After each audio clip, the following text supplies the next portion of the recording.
rule. So we are going to discuss today Leibniz rule.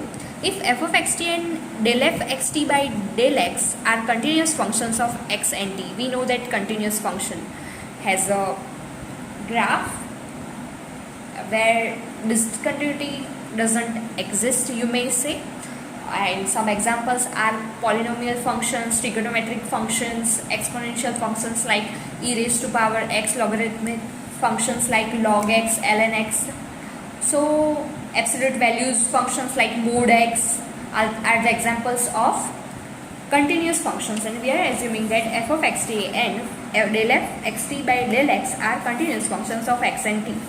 And if phi of x and psi of x have continuous first order derivatives with respect to x, then d by dx of integration over phi x to psi x f of xt dt is equal to integration of phi of x to psi of x del f xt by del x dt with respect to s dt plus d psi by dx into f of x comma psi of x minus d phi by dx f of x comma phi of x.